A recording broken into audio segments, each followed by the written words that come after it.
आदाब, नमस्कार। मैं यास्मीन और आप देख रहे हैं जम्मू कश्मीर लद्दाख खबरों की शुरुआत करें। आपको बताएं कि रियासी में एडमिशन लिस्ट तनाज़ा बढ़ गया है। हिंदू तंजीमों ने एहतजाजी मुजाहरा किया है, गणेश मंदिर में हनुमान चालीसा का पाठ भी किया और लिस्ट रद्द करने की मांग कर रहे हैं। आंदोलन का इंतबाह भी दिया है। अगर लिस्ट रद्द ना की गई तो इसके लिए इंतबाह भी दिया है कि बड़ा आंदोलन किया जाएगा। मकामी तलबा के साथ नाइंसाफ़ी का इल्ज़ाम लगाया गया है। श्री माता वैष्णो देवी मेडिकल कॉलेज की एडमिशन लिस्ट को लेकर बढ़ते तनाज़े के दरमियान मुख्तलिफ हिंदू तंजीमों ने गणेश मंदिर के बाहर में मुत्तहिद होकर पुरअमन एहतजाज किया। एहतजाज के दौरान लोगों ने इत्तेहाद के साथ में हनुमान चालीसा पढ़ा और यहाँ पर लोगों को इंतबाह दिया है, श्राइन बोर्ड को इंतबाह दिया है कि अगर जो लिस्ट जारी की गई है वो अगर रद्द नहीं होती है तो एक बड़ा एहतजाज करेंगे। इस मौके पर श्री माता वैष्णो देवी संघर्ष कमेटी रियासी के अहदेदारान ने साफ अल्फाज में इंतबाह दिया कि अगर मुतनाज़ा एडमिशन लिस्ट को फौरी तौर पर मंजूरी से वापस ना लिया गया तो इलाके में बम बम बोले मुहिम की तरह एक बड़ा और सख्त जन आंदोलन एहतजाजी तहरीक हम शुरू करेंगे। कमेटी ने इल्ज़ाम लगाया है कि एडमिशन अमल में संगीन गड़बड़ियाँ हुई हैं जिससे मकामी काबिल तलबा के साथ में नाइंसाफ़ी हुई है। उनका कहना है कि अवाम इस मुद्दे पर मुत्तहिद है और हुकूमत और श्राइन बोर्ड को जल्द से जल्द ठोस कार्रवाई करनी होगी, वरना आंदोलन को और भी बड़ी शक्ल दी जाएगी।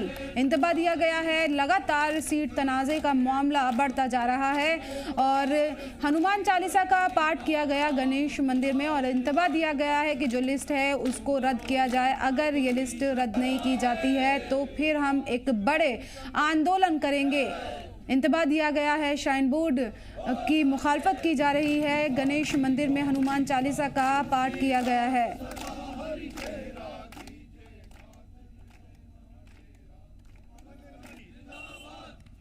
वैष्णो देवी संघर्ष समिति।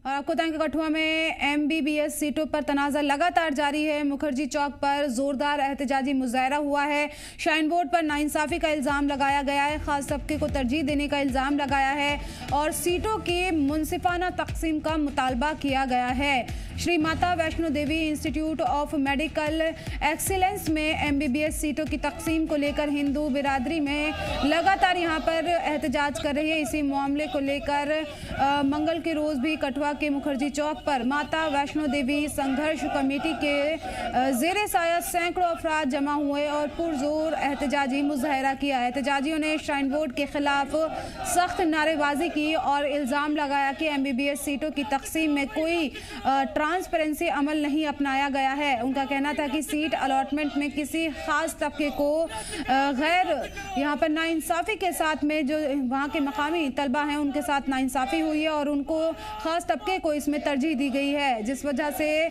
जो मकामी काबिल तलबा हैं उनके हुकूक यहाँ पर छीने जा रहे हैं और उनके हुकूक का मुतालबा यहाँ पर किया जा रहा है। इस दौरान संघर्ष कमेटी के नुमाइंदों ने कहा है कि जब तक सीटों का दोबारा जायज़ा लेकर इंसाफ पसंद बंटवारा नहीं किया जाता तब तक उनका एहतजाज जारी रहेगा।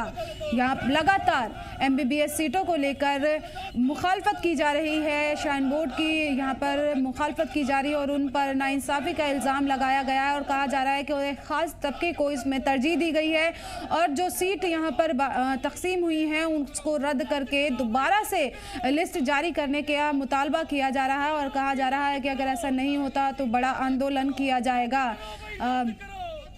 श्राइन बोर्ड की लगातार मुखालफत की जा रही है, उन पर नाइंसाफ़ी का इल्ज़ाम लगाया गया। कठुआ में MBBS सीटों को लेकर तनाज़ा लगातार जारी है। मुखर्जी चौक पर ज़ोरदार एहतजाजी मुजाहरा हुआ है। श्राइन बोर्ड पर नाइंसाफ़ी का इल्ज़ाम लगाया गया है, ख़ास तबके को तरजीह देने का इल्ज़ाम लगाया है, सीटों की मुनसिफाना तकसीम का मुतालबा किया गया है। Shri Mata Vaishno Devi institute of medical excellence में MBBS सीटों की तकसीम को लेकर हिंदू बिरादरी में गुस्सा लगातार बढ़ता जा रहा है। इसी मसले को लेकर मंगल के रोज़ कठुआ के मुखर्जी चौक पर माता वैष्णो देवी संघर्ष कमेटी के ज़ेरे साया सैकड़ों अफराद जमा हुए और पुरजोर एहतजाज किया। एहतजाजियों ने श्राइन बोर्ड के खिलाफ सख्त नारेबाजी की और इल्ज़ाम लगाया कि MBBS सीटों की तकसीम में कोई ट्रांसपेरेंसी अमल नहीं अपनाया गया है और सीट अलॉटमेंट में किसी ख़ास तबके को नाइंसाफ़ी के साथ में और मज़ीद जानकारी के लिए हमारे नुमाइंदे सरबजीत हमारे साथ जुड़ गए हैं। सरबजीत, क्या जानकारी है, किस तरह से अब एहतजाजी मुजाहरे यहाँ देखने को मिल रहे हैं? लगातार ये तनाज़ा बढ़ता जा रहा है।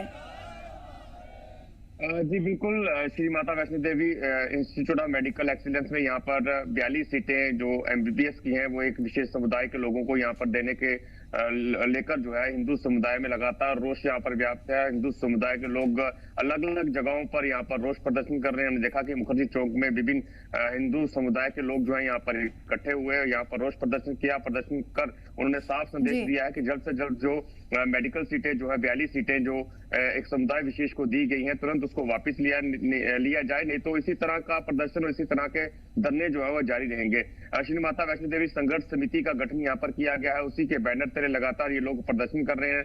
न केवल जिला मुख्यालय में छोटे छोटे इलाके हैं, छोटे छोटे सब डिवीजन है, वहां पर प्रदर्शन जो है वो किया जा रहा है। और माता वैष्णो देवी संघर्ष समिति का जो गठन किया गया है वो इसी को लेकर किया गया है कि जो इस तरह से 42 सीटें एक समुदाय विशेष के लोगों को दी गई हैं जिसके पर हिंदू समुदाय के लोग लगातार ऐतराज जता रहे हैं, तो उसको जल्द से जल्द कैंसिल कर एक नई लिस्ट जारी करने की मांग जो है ये लोग कर रहे हैं। जी सरबजीत, कितनी सीटें हैं इसमें MBBS की?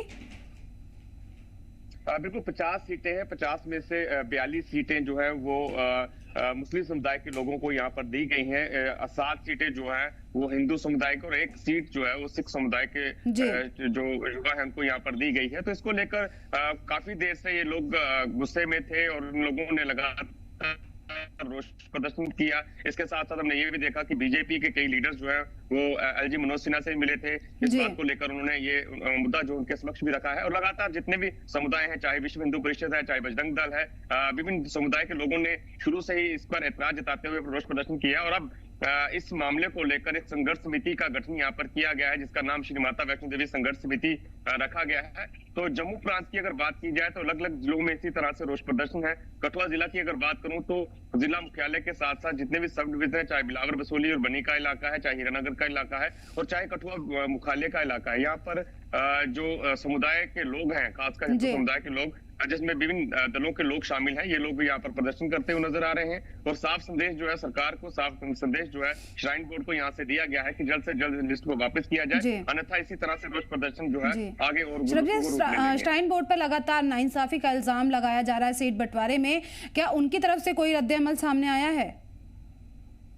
जी बिल्कुल, अभी तक श्राइन बोर्ड की ओर से अभी तक इस पर कोई भी मामले पर अपना स्पष्टीकरण जो है वो नहीं दिया गया है। हालांकि जो भारतीय जनता पार्टी के तमाम लीडर हैं जिसमें LOP सुनील शर्मा है, वो जरूर जो है LG मनोज सिन्हा से मिले थे और पूरे घटनाक्रम के बारे में उनको अवगत करवाया था। और जिस तरह से इन लोगों का रोष बढ़ रहा है और जिस तरह से संघर्ष समिति का गठन किया गया है, लगता नहीं है कि हिंदू समुदाय के लोग जो है इतनी जल्दी यहाँ पर चुप बैठेंगे, क्योंकि जिस तरह से सीटों का आवंटन किया गया है वो कहीं ना कहीं हिंदू समुदाय के लोग उसको नाइंसाफी समझ रहे हैं। और उनका ये भी कहना है कि जब श्राइन बोर्ड में चढ़ावा जो है या श्राइन बोर्ड में आस्था जो है हिंदू समुदाय के लोगों की, ऐसे में मेजॉरिटी में सीटें किसी और समुदाय के लोगों को कैसे दी जा सकती हैं। इसके साथ साथ उनका ये भी कहना था कि कहीं आस्था पर बहुत बड़ी ठेस है, ऐसे में श्राइन बोर्ड को फिर से विचार करना चाहिए। जी बिल्कुल, श्राइन बोर्ड को यहाँ फिर से गौर करने को कहा जा रहा है। सीट तनाज़ा मामला ये लगातार बढ़ता जा रहा है। अब देखना होगा कि क्या फैसला निकल के आगे सामने आता है इन सारे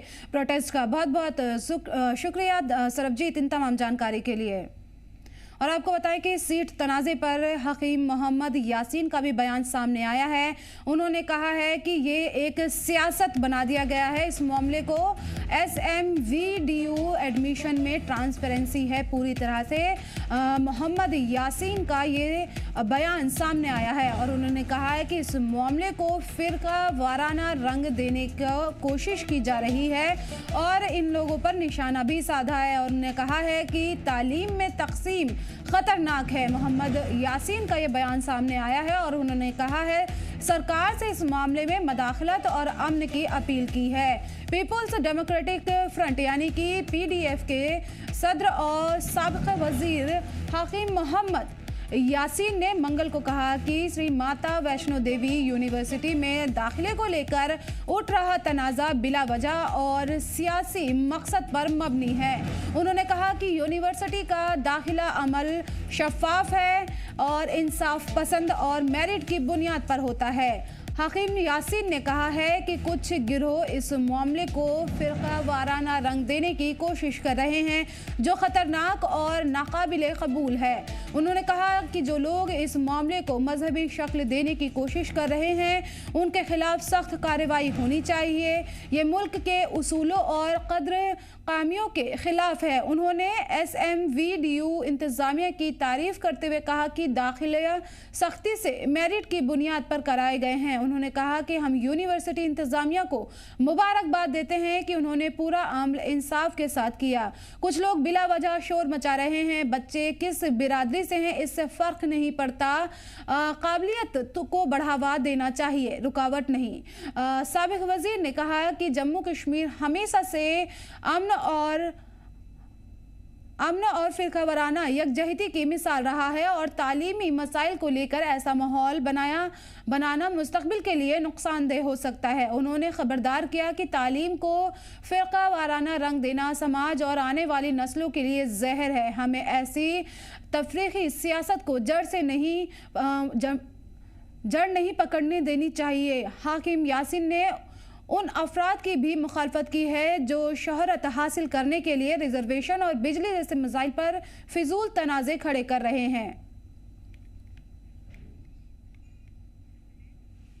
और आपको बताएं कि वैष्णो देवी मेडिकल इंस्टीट्यूट में MBBS सीटों के तनाज़े पर अपने रद्द-ए-अमल का इजहार करते हुए जम्मू कश्मीर के CM उमर अब्दुल्ला ने कहा कि बच्चों का दाखिला मेरिट बेस पर हुआ है। अगर किसी को एतराज़ है तो यूनिवर्सिटी को पहले माइनॉरिटी का दर्जा दिलाएं। हम अपने बच्चों को वहीं कहीं और पढ़ाने के लिए भेज देंगे।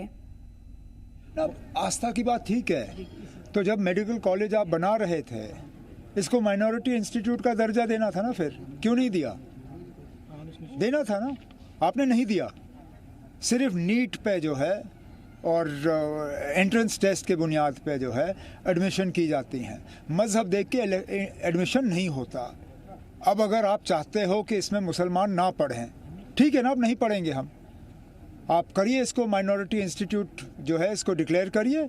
इसमें जो एक सिख सरदार कम्युनिटी का एक बच्चा है शायद, और बाकी जो मुस्लिम स्टूडेंट्स हैं वो हट जाएंगे, इससे कहीं और एडमिशन हासिल करेंगे। इन्होंने मेरिट पे हासिल किया ना एडमिशन, इनकी एडमिशन कहीं और कराइए। लेकिन कल को जब आप फिर मुसलमानों के खिलाफ उंगली उठाते हो, कहते हो कि ना ये कम्यूनल हो गए हैं, ये सेक्टेरियन हो गए हैं, ये जो हैं ये दूसरों को बर्दाश्त नहीं करते, तो ये याद करिएगा जब आप इनके बच्चों को बर्दाश्त नहीं करोगे तो कल को फिर जब कुछ हो जाता है फिर आप पूरी कौम को कसूरवार मत ठहराइए इसके लिए। जब वो क्या नाम है, वो फरीदाबाद की यूनिवर्सिटी में बच्चों ने एडमिशन हासिल किया तो क्या पूछा इन्होंने कि ऐसी जगहों में ये जाते क्यों हैं, इन जगहों में ये जाते क्यों हैं जहाँ पे ये रेडिकलाइज हो जाते हैं। जब माता वैष्णो देवी जैसी मेडिकल कॉलेज में बच्चे जाने के लिए तैयार हैं, उन्हें कोई इस बात की मतलब कोई परेशानी नहीं है कि नाम माता वैष्णो देवी का है या उस संस्था से पैसा लगता है, वो तालीम से उनका मतलब है, वो चाहते हैं डॉक्टर बनना। अब आप उनका मजहब देख के उनको एडमिशन डिनाई करना चाहते हो। कल को फिर वो अगर किसी और इंस्टीट्यूशन में चले जाएं जहाँ पे फिर वो रेडिकलाइज हो जाएं, इसके लिए फिर कौन सुनील शर्मा साहब कहेंगे कि वो कसूरवार हैं। आप ना मुसलमान बच्चों को इस तरह मत धकेलिए, क्योंकि उसके बाद फिर जो हो जाता है उसके लिए फिर आप पूरे कौम को कसूरवार ठहराते हो, मत करिए। और मैं फिर इस बात पे आता हूँ, अगर आप चाहते हो कि मुस्लिम बच्चे जो हैं आपके इस मेडिकल कॉलेज में नहीं पढ़ें, मेहरबानी करके इसका आप स्टेटस बदल दीजिए, इसको माइनॉरिटी स्टेटस दे दीजिए और हमारे बच्चे जो हैं वो कहीं और एडमिशन हासिल करेंगे, बांग्लादेश जाएंगे, टर्की जाएंगे, कहीं और जाएंगे। होता है कि डॉक्टर फारूक अब्दुल्ला की सदारत में मीटिंग हुई है। सेंट्रल जोन के ओहदेदारान इसमें शामिल हुए हैं और MLA और पार्टी कारकुनान भी इसमें शामिल रहे। अवामी राब्ता और तंजीमी मुद्दे पर चर्चा हुई है। पार्टी की अवामी राब्ता मंसूबों पर बात की है। डॉक्टर फारूक अब्दुल्ला पार्टी के सदर ने पार्टी के सेंट्रल जोन के अफराद, वजीरों और ऑफिस बायरों के साथ में पार्टी हेडक्वार्टर नवाए सुबह श्रीनगर में एक बैठक की है। बैठक में पार्टी की जारी अवाम से राब्ता तहरीक और दूसरे अहम अवामी और इदारती मसाइल पर बातचीत की गई है। अहम मीटिंग की गई है डॉक्टर फारूक अब्दुल्ला की सदारत में। NC सदर फारूक अब्दुल्ला की सदारत में अहम मीटिंग हुई है जिसमें ओहदेदारान शामिल हुए, कारकुनान शामिल हुए, जिसमें कई अहम हिदायत कारकुनान और ओहदेदारान को दी गई है। अवामी राब्ता मंसूबों पर भी इस मीटिंग में चर्चा की गई है। अहम मीटिंग एनसी सदर फारूक अब्दुल्ला की सदारत में की गई है। इसमें सेंट्रल जोन के अहदेदारान शामिल हुए, कारकुनान भी इसमें शामिल हुए और इनको तमाम तरह हिदायत दी गई है पार्टी को मजबूत करने के लिए।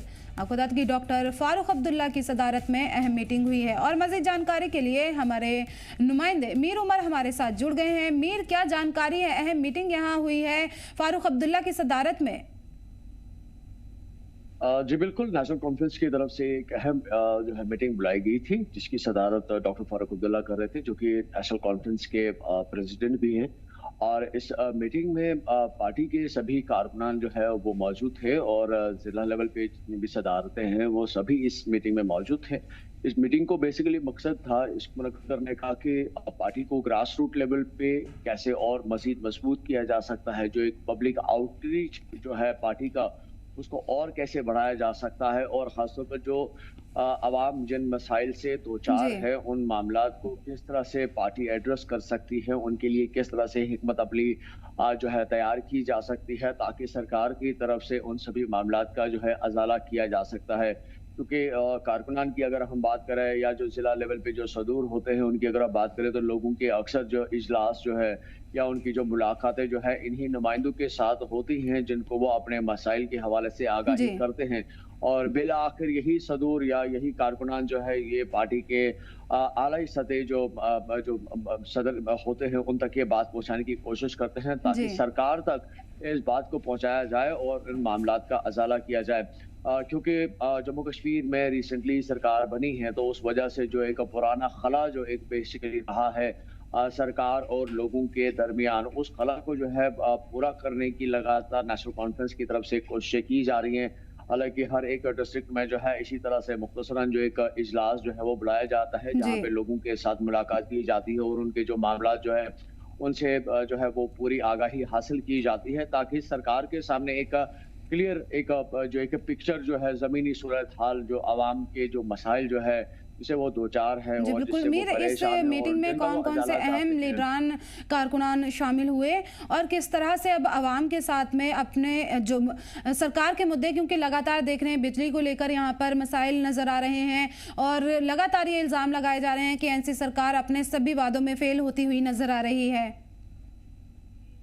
वेल देखिए, जिस तरह से आपने इसमें अहदेदारान की बात की, तो सभी जितने भी जिला अहदेदारान हैं, सदूर हैं, जितने भी सेक्रेटरीज हैं, प्रेसिडेंट्स हैं, वाइस प्रेसिडेंट्स हैं, या जो ग्राउंड लेवल पे जो अहम जो मेन वर्कर्स जो काम करते हैं, जिनकी जो कनेक्टिविटी पब्लिक के साथ ज्यादा रहती है, उस आउटरीच में बेसिकली सभी जो लोग जो है उन रिप्रेजेंटेटिव्स जो थे इस मीटिंग में मौजूद थे। और जिस तरह से आपने कहा कि सरकार बने हुए एक अरसा तो डेफिनेटली हुआ है, लेकिन पॉलिटिकल सतह पे जिस तरह से बयानात आते हैं कि सरकार की तरफ से अभी तक कुछ हुआ नहीं है, लेकिन गवर्नमेंट का इसको लेकर बिल्कुल एक क्लियर स्टैंड है कि हर एक चीज को बनाने में एक बेस का एक वक्त जो है वो जरूर खाती है और उस बेस को मुकम्मल करने के बाद ही उस पर कोई इमारत तामीर की जाती है।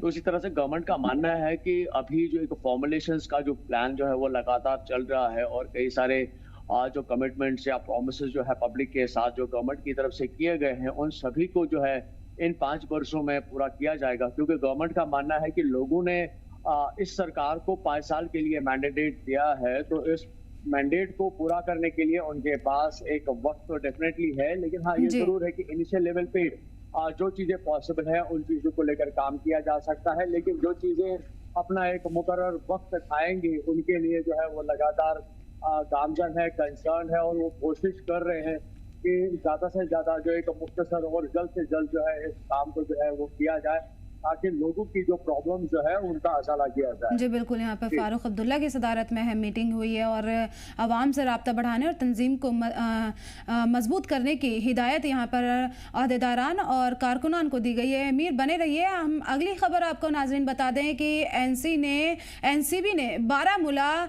और पुलवामा में ड्रग मॉड्यूल पकड़ा है। इसमें 2.730 किलो चरस जब्त हुआ है और 3 गिरफ्तार किए गए हैं। इसमें 3 लोगों को गिरफ्तार किया गया है।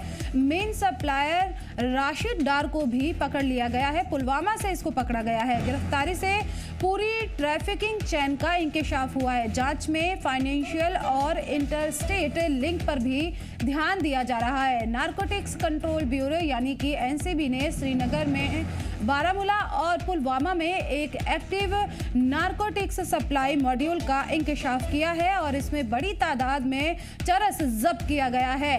मजीद जानकारी के लिए हमारे नुमाइंदे हमारे साथ हैं। मीर उमर, आपसे जानना चाहेंगे, ये बड़ा यहाँ पर पर्दाफाश किया गया है, एक बड़े मॉड्यूल का इंकशाफ किया गया है। मीर, मेरी आवाज मिल रही है आपको? जी बिल्कुल बिल्कुल। क्योंकि लगातार जो है जम्मू कश्मीर पुलिस की तरफ से जो कार्रवाइयां जो है, नाके जो है या छापेमारी जो है, खासतौर पर इस ड्रग सप्लाइंग के हवाले से जो है ड्रग माफिया जो नेक्सस जो यहाँ पे चल रहा है उसको लेकर की जा रही है। और ना सिर्फ हम छोटे लेवल पे जो स्मगलर्स इसके हैं उनकी अगर आप बात करें तो, लेकिन बड़े स्तर पर जो इसकी पूरे रीजन में जो स्मगलिंग करते हैं उनकी जो पकड़ दकड़ है वो लगातार जारी है। और बड़े तादाद में जो है इस तरह की जो नशावर जो चीजें जो है वो बरामद की जाती हैं। रिसेंटली जिस तरह से आपने कहा, इससे पहले भी श्रीनगर में जो है एक सरप्राइज नाका लगाया गया था और वहां पे भी एक बड़ी मिकदार में जो है चरस बरामद किया गया था। उस दौरान भी जो है 2 लोगों को उस वक्त हिरासत में लिया गया था। और लगातार जो है आप देखेंगे कि जम्मू कश्मीर पुलिस की तरफ से ये एक्टिविटीज जो है डे नाइट चलती रहती हैं, जहां पे इस नेक्सस को जो है जल्द से जल्द कर्ब करने की कोशिश की जा रही है। कई सारे ऐसे लोग जो है जो अभी तक हिडन थे कहीं ना कहीं पे, लेकिन उन सभी को जो है बाहर निकाला जा रहा है। बिल्कुल, पकड़ने की इन सबको कोशिश की जा रही है। मेन सप्लायर इसमें राशिद डार को पकड़ा गया है। मीर, क्या कुछ उससे पूछताछ में सामने आया है और क्या इस पर पहले भी किसी तरह के केसेस थे? वेल देखिए, क्योंकि इन्वेस्टिगेशन का प्रोसेस जो है वो डेफिनेटली चल रहा है, इसमें कोई शक नहीं है। लेकिन इसकी जो लिंक्स जो है बैकवर्ड और फॉरवर्ड, चाहे हम इसकी जो मेन सप्लायर्स है या जिस तरह से इसको वहां तक पहुंचाया गया है, इसकी ट्रांसपोर्टेशन के जो मीन्स है उन सभी को जो है चेक किया जा रहा है कि ये किस तरह से वहां तक पहुंचा था, राशिद इसको कैसे ऑपरेट कर रहा था, इसके जो आगे जो फर्दर ऑन जहां से ये इसको सेल आउट किया जाता है, इसको लोगों तक कैसे पहुंचाया जाता है। क्योंकि इसके जो मेन जो विक्टिम्स हैं वो नौजवान होते हैं, तो उन नौजवानों तक इसको कैसे पहुंचाया जाता है या राशिद तक ये सारा सामान जो है ये कैसे पहुंचा था, उन सभी चीजों को लेकर जो है जी बिल्कुल, पूरी चीजों को लेकर यहाँ जांच की जा रही है। बहुत बहुत शुक्रिया मेरी इन तमाम जानकारी के लिए।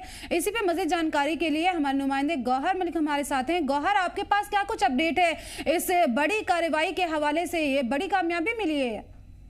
बिल्कुल यास्मीन, आपको बताते चले कि नारकोटिक कंट्रोल ब्यूरो श्रीनगर ने यहाँ पर, अगर हम बात करें नॉर्थ कश्मीर बारामूला के कुंजर पुलिस स्टेशन के यहाँ पर जॉइंट ऑपरेशन में जो यहाँ पर जिनको पकड़ा गया है वो बिल्कुल नॉर्थ कश्मीर बारामूला के टंगमरग इलाके से ताल्लुक रखते हैं। दोबीवान गांव है एक, जो गुलमर्ग श्रीनगर नेशनल हाईवे पे गांव पड़ता है। तो वहां का जो बंदा है बशीर अहमद मल्ला, उसके पोजीशन से जो 2 किलो और 703 ग्राम चरस जो है वो पकड़ा गया। फिर उसकी पूछताछ के बाद उसी के गांव का दूसरा जो है मंजूर अहमद वानी, वो भी दोबीवान का गांव का ही है, उसको भी पकड़ा गया। तो उन दोनों को जब इंटरोगेट वहां पर पुलिस स्टेशन कुंजर में की गई तो उन्होंने फिर पुलवामा का जो अब्दुल रशीद डार है वो मेन सप्लायर है उसको पकड़ लिया गया। तो ये कहीं ना कहीं ये जो मॉड्यूल बस्ट हुआ ये बारामूला से बस्ट हुआ है।